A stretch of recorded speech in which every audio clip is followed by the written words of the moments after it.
Google Pixel 9 Pro XL versus iPhone 15 Pro Max. Which one has the better camera? Yes, the iPhone 16 Pro Max is out in just a month, so we'll compare them again then. But for now, if you're curious about how Google's latest Pixel stacks up against Apple's iPhone 15 Pro Max, especially if you're considering getting a deal on the 15 Pro Max after the 16 releases, here's what you need to know. We'll cover 24 categories, from outdoors to indoor shots to panoramas, night, portrait modes, and so much more. Also, if you're wondering why my background looks so different, that's because I'm currently on holiday in Romania, where I visited some truly beautiful places, and this is my temporary recording setup until I'm back in the office next week. Now, to make sure that we kept all of our phones safe during this camera comparison, we used Spigen's new made-for-Google Pixel cases that offer both style and protection. Okay, so let's begin with testing their main modules. The Pixel has a 50 megapixel module as opposed to Apple's 48. However, the 15 Pro Max does have a slightly larger sensor than the Pixel, which should mean more background blur and better low-light performance. Starting off with some outdoor shots, they're both extremely similar here. The Pixel does have some slightly more vibrant colors if you take a look at a tree on the left, which I do prefer, whereas the iPhone's photo is more detailed if you zoom into the building. And that's because, despite the 48 megapixel module, the iPhone defaults to a 24 megapixel resolution, as opposed to the Pixel's 12. However, the Pixel can take 50 megapixel photos too, which we'll compare later in the video. In the second photo, we do see a difference. The Pixel lifted the shadows of the tree quite a lot, whereas the iPhone kept it more natural. Same goes for the shadows in the distance. The Pixel's entire image has a more HDR look, which I personally do prefer. In this second outdoor photo, we've got our head of security, Ren. And here, I do prefer the iPhone's photo as it's brighter, more vibrant, and just packs more punch. Also, despite the iPhone having the slightly larger sensor, the Pixel actually seems to have more background blur here. All in all, they're both awesome choices for taking outdoor photos. The Pixel will tend to give you a more HDR look, if that's what you're looking for, whereas the iPhone will be sharper by default thanks to that 24 megapixel output resolution. So what about shooting indoors? Well, once again, the Pixel brings up the shadows much more than the iPhone in order to give us that HDR look. And in some cases, this does actually work quite well. The Pixel was able to retain the yellow color of the text in the menu, however, the iPhone was noticeably more detailed if we take a look at a table in the foreground. Of course, if you've got a shot with a lot of small details like this one with all the plants in the background, the iPhone will be the better choice. However, the Pixel once again seems to do a better job of exposing the image if we take a look at the floor here, which is slightly blown out on the iPhone. So now that we know that the main camera module is very good on both, let's take a look at their zoom modules. Both come with a 5x telephoto. However, the Pixel's is 48 megapixels in resolution as opposed to the iPhone's 12. So zoom photos should be clear on the Pixel. At 5x magnification, the Pixel is only slightly better, as it's got less noise, if we take a look at the Unit 120 sign right there. This is even more obvious if we take a look at the shadowy area on the roof. If we move on to a 10x magnification, the difference is even greater. The engineering limited text is quite messed up on the iPhone, which I'm assuming was using machine learning to guess the letters, which it wasn't able to fully achieve. Same goes for the wheel here, which is noticeably more detailed on the Pixel. At 20x, I mean, wow, you can already see for yourselves how much better the Pixel is. Not even close. Same goes for 30x, where the Pixel is once again noticeably more detailed and significantly less noisy than the iPhone. The Pixel also lets you zoom in after you've taken the photo and then use AI to enhance the image even further. This is called Super Res Zoom, and here's a quick before and after. Pretty big difference, to be honest. And here's the same one against the iPhones. So despite the minimal difference between their main modules, the Pixel has a much more capable zoom. So what about their ultrawide? Well, they both actually have the same sensor size here, but the Pixel has once again quadrupled the resolution at 48 megapixels, and also a larger f1.7 aperture as opposed to f2.2, so the ultrawide should also be better on the Pixel. In this first example, they're both very good. The Pixel is a bit wider, something that you do want to see from an ultrawide lens. It's also got more vibrant colors, more shadow detail, and less noise if you take a look at some of the buildings here. Taking a look at the second sample, we can once again see that the Pixel's ultrawide is wider, as it was able to get to more bolts in the photo. We can also see the extra shadow detail in the Pixel's photo at the top. Other than the image processing, which tends to be more HDR-like on the Pixel, and that wider field of view on the Pixel, they're both really good. Both of their ultrawides also support macro.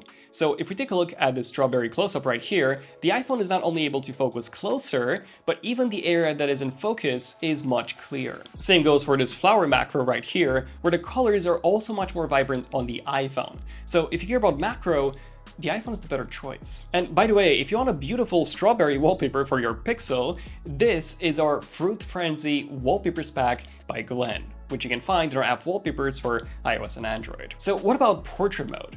Something that most of us take on a regular basis. Well, the Pixel still cannot take portrait shots at 5x, only at 1x and 2x. We've got a photo of Harry from my team here at 2x, and although I prefer the colors on the Pixel, as well as the extra sharpness, the iPhone did a better job in terms of the edge separation. If you take a look at a tree, you'll see how the area where Harry rests his arm is in focus, whereas the area closer to his head isn't, which is really impressive. Same goes for portrait mode pet, where the iPhone once again applies this gradual blur to Ren's head, where it's more in focus towards the front and then gets blurrier on the left and the right. Although surprisingly, the iPhone did mess up the gradual separation on the grass though, whereas the Pixel did do a much better job. You can also use portrait mode on objects, and in this example, the iPhone was much better in terms of the background blur and that feeling that this may have been taken with a dedicated camera. The background separation isn't perfect though, but still pretty good. So it goes without saying that if you take a lot of portrait mode shots, whether person, pet, or object, the iPhone is the way to go. Now, Google has also updated their panorama mode this year. It is now far more intuitive to capture them, as you simply just follow the augmented reality dots. However, in terms of the quality, it is still very low res, at just 6 megapixels. Yes, that's 6, as opposed to 33 on the iPhone. So I really don't know what's going on here, but Google absolutely needs to fix this ASAP. Now, something that I love doing is taking raw photos that I can then edit later. And for that, I need the most amount of dynamic range possible, which so far, the iPhone has been the king of. However, this time around, the iPhone has been dethroned. Here's the original raw photo on both, and then here's the edited one, after I tried recovering as much shadow and as much highlight detail as I could. And even though the highlight recovery is about the same on both, the shadow recovery is significantly better on the Pixel. If you take a look at the top of the image, the iPhone is extremely soft and most of the fine detail is lost entirely. On top of this, the Pixel's RAW also looks far higher res if we zoom into the buildings in the middle. Speaking of resolution, both can shoot non-RAW at their native camera's resolution. And despite only a 2 megapixel resolution difference between the two phones, there is surprisingly a massive difference in terms of the result. The Pixel did a much better job at processing the image. The shadows are entirely gone from the iPhone's photo. The highlights are also blown out on the iPhone, and if we zoom into the plants in the foreground or almost anywhere else really, you'll see how much more detailed the Pixel 9's image is too. It is also worth noting that the Pixel's file size is almost double that of the iPhone's. But still, I think that Google should definitely consider defaulting all of their photos to at least 24 megapixels like Apple does, as it's very clear that their 50 megapixel sensor is highly capable of incredibly detailed photos. Okay, so I mentioned earlier that Spigen's latest Pixel cases have been super useful for keeping our devices safe during this comparison. Spigen's Tough Armor in this metal slate color offers the ultimate protection by utilizing dual-layer air cushion technology to make it military-grade certified. But not only that, you get a handy little kickstand too. If you want a more robust style, their rugged armor in matte black could be for you, with carbon fiber detailing that gives it this modern look. And of course, their Ultra Hybrid 01 is back, with Spigen's iconic teardown design, which always looks awesome, while offering some great drop protection too. Alternatively, Spigen's Ultra Hybrid MagFit makes your Pixel MagSafe compatible, so you can connect Spigen's Smart Fold 2 MagFit card wallet and OMAG ring with ease. So make the most out of your Pixel and check out Spigen by using the links below. Which brings me to video, and both are excellent here in 4K 60.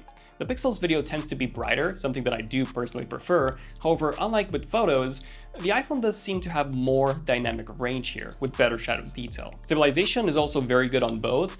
Sometimes it seems to be better on the iPhone, sometimes it seems to be better on the Pixel. Yeah, they're extremely close. Now, the Pixel can also do 8K video, although the way this works is a bit weird. You need to enable Video Boost, which will record a 1080p video file. This will then be sent to Google servers for processing, and after a few hours, you'll get an upscaled 8K video clip. This is definitely more detailed than the iPhone's 4K footage, although only by 10 to 20% at most. Which brings me to video shots with a telephoto module, and here, at a 20x magnification, the Pixel is ever so slightly more detailed, although the difference is quite small, and the Pixel's footage is also fairly noisy. However, the Pixel can also upscale its zoom video with Video Boost, and once it does that, the Pixel's footage will indeed be significantly more detailed than the iPhone's. Just take a look at how clear the pigeon is, as well as the texture of the roof. When it comes to ultrawide video, same as with main video, the iPhone still has better dynamic range, with more shadow detail, whereas the Pixel tends to be more contrasty. Also, if you take a look at this area right here under the bridge, the Pixel is quite noisy, whereas the iPhone is surprisingly clean. Both feature a bunch of other video modes, like slow-mo, action mode.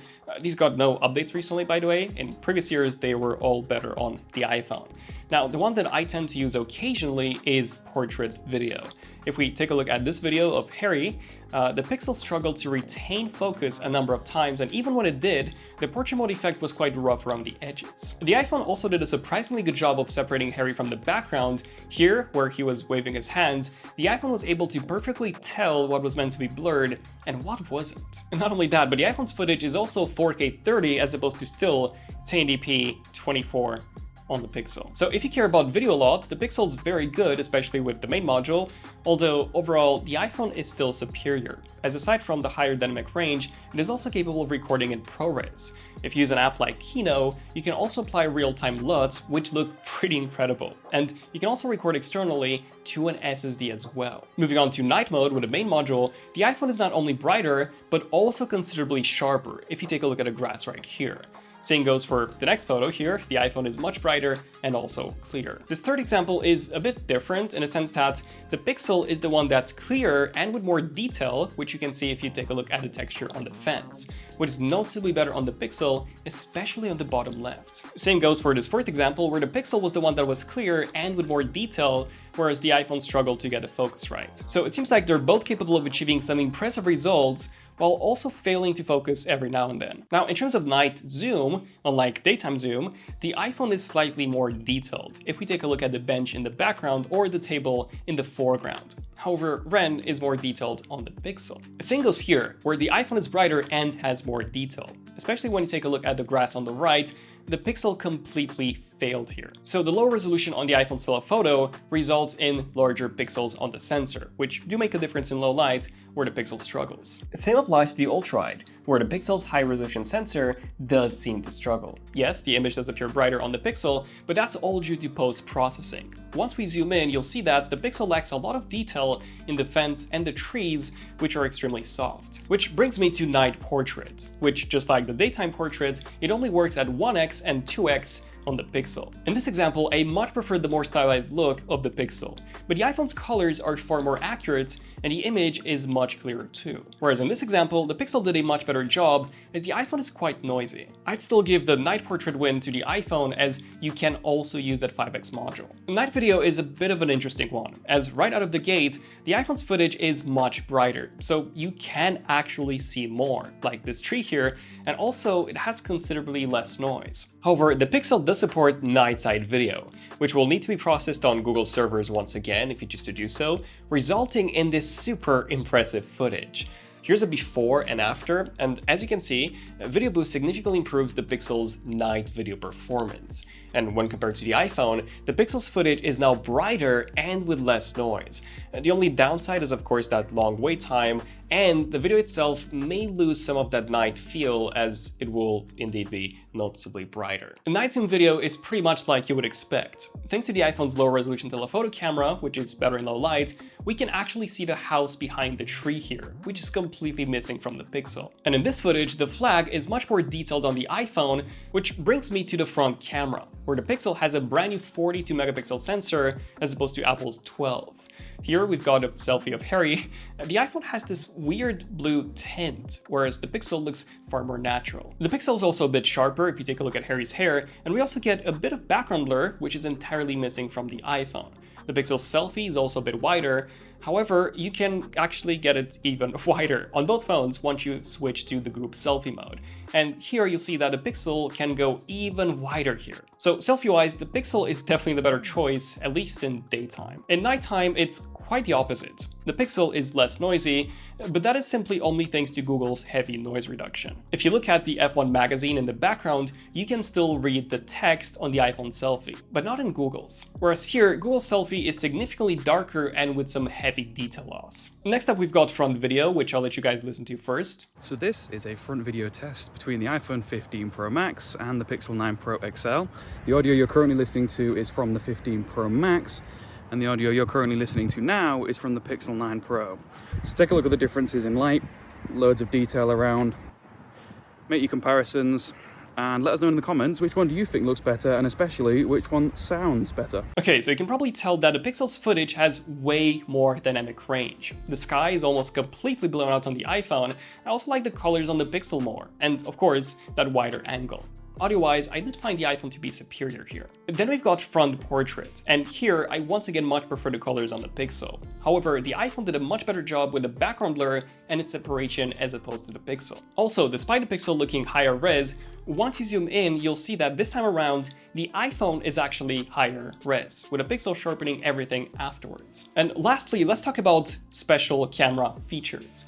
The iPhone doesn't have anything aside from ProRes video, which I mentioned before. The Pixel, however, has loads. From SuperRes video and Video Boost to others like Best Take, which automatically picks the best photo in a group shot to make sure that no one is blinking. We've also got the new Magic Editor, which not only lets you remove objects or move them around, but now lets you regenerate a specific area of your photo. For example, if you want to change the grass into autumn leaves, you can do that. You also get a built-in Pro mode for the camera, something that the iPhone does not have natively at all. But my favorite feature is Anime, which lets you be in a group photo even if you're the one taking the shot, simply by you giving the phone to someone else, and then a Pixel will overlay the new photo on top of the original. And the cool thing is that you can also use this to add yourself in the photo a couple of times, which can be quite fun. But okay, all in all, which one has the better camera? Well, if you mostly take outdoor and indoor shots using the main camera, they're both going to be incredible here. Same goes for daytime video and nighttime shots. So basically, for the majority of the photos that you'll be taking, they're both excellent choices. However, if you do like to take zoom photos in daytime, the Pixel is going to excel here. Same for ultrawide shots. These are also going to be better on the Pixel. Raw photography is also superior on the Pixel, as well as high-res photos and selfies, both photos and videos. And of course, the Pixel does have all of those fun camera features, some of which can be truly useful, like Anime. The iPhone, on the other hand, does excel in video features. Ultrawide video was also better, macro shots, portrait mode, those were better too, panoramas were much higher res, and all the night modes on the other lenses too, like night ultrawide, night zoom, and the video equivalents were also better on the iPhone. So feel free to pick whichever you prefer based on your shooting style. Although I do believe that most people will be happy with either of them. But yeah, I would love to hear your thoughts. And yeah, I'll probably see you in one of the next videos back in the studio pretty soon. So yeah, I'm Daniel, Zone of Tech, and I'll see you guys in the next one. Zone of Tech, signing out. Cheers.